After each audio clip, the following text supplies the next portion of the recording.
C'est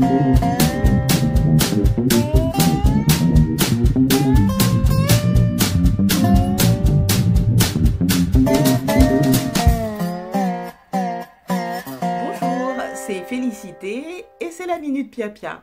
Je suis ravie de vous recevoir dans mon humble demeure. Aujourd'hui, nous allons aborder un sujet qui est tout simple mais qui peut changer beaucoup de choses. C'est simplement la façon dont on marche dans la rue. La plupart du temps, surtout pour les citadins, on marche de façon à éviter de marcher sur une crotte de chien, tomber dans une bouche d'égout, ou percuter un passant, ou se prendre un poteau, vous voyez ce que je veux dire. La jungle urbaine est truffée de pièges, et nous avons une attitude qui nous permet de les détecter avant de tomber dans le panneau, si on peut dire. C'est une bonne chose, parce qu'il faut être prudent.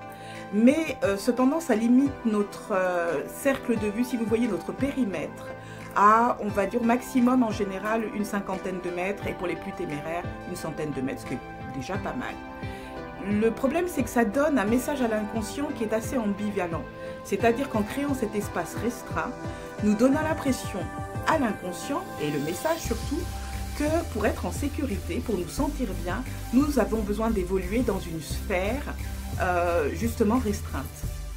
Ce qui fait que quand vous vous lancez ensuite dans des projets qui peuvent vous paraître ambitieux, attention, hein, la notion d'ambition est tout à fait relative, mais qui peuvent vous paraître ambitieux, ou surtout auxquels vous donnez une importance particulière émotionnellement, qui vous tiennent à cœur, vous allez activer ce système de prudence qui va vous demander de voir les choses sous un angle restreint.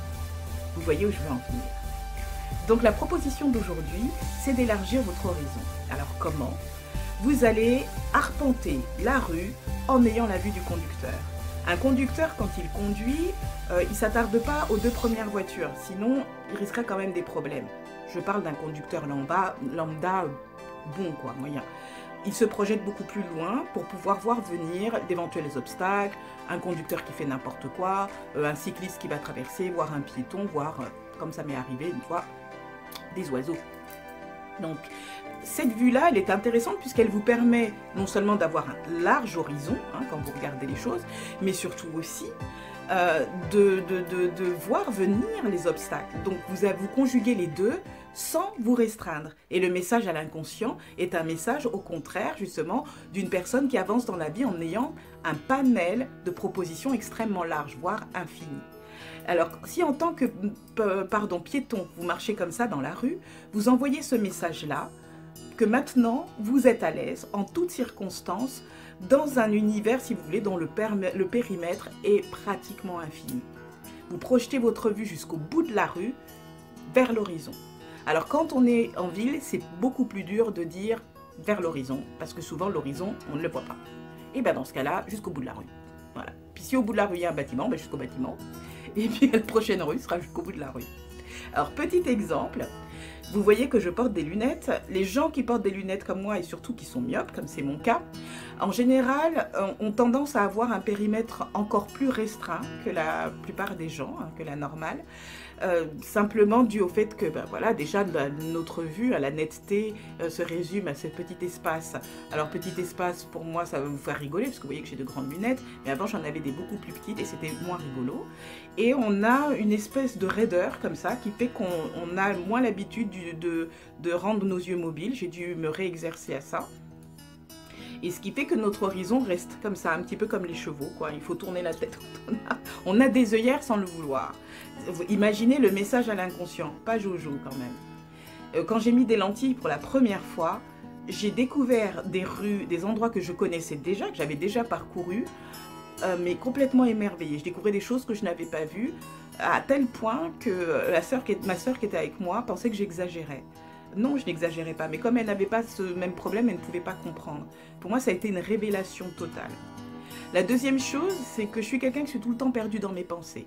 Donc, il peut m'arriver de croiser des gens que je connais sans même les saluer ou les identifier, parce que mon regard est complètement paumé. C'est-à-dire que j'avance un petit peu comme ça par réflexe, mais je suis là sans être là. Cette façon de regarder maintenant jusqu'au bout de l'horizon a réveillé quelque chose chez moi. Ça m'a rendue beaucoup plus présente, beaucoup plus consciente.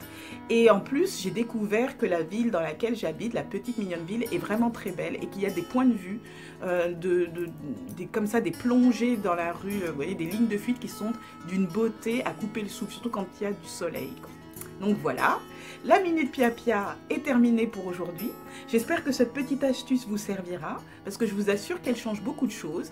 Dans mon cas, elle a fait de moi un personnage beaucoup plus ouvert aux nouveautés et prête à se lancer avec moins d'appréhension. On va dire que j'ai vraiment repoussé mes limites, vous voyez, et de façon naturelle. C'est-à-dire que je n'ai pas eu à forcer quoi que ce soit. C'est là que c'est intéressant. C'est vraiment un exercice qui se joue au niveau de l'inconscient. Vous n'avez plus à faire d'efforts. Le seul effort, c'est cette attitude-là. Et puis même dans votre façon de vous tenir, vous allez voir, ça a changé beaucoup de choses. Et bien voilà, j'étais ravie d'avoir cette conversation avec vous. Alors j'espère vous voir la prochaine fois. Bien entendu, je vous souhaite le meilleur et je vous dis à bientôt. One love!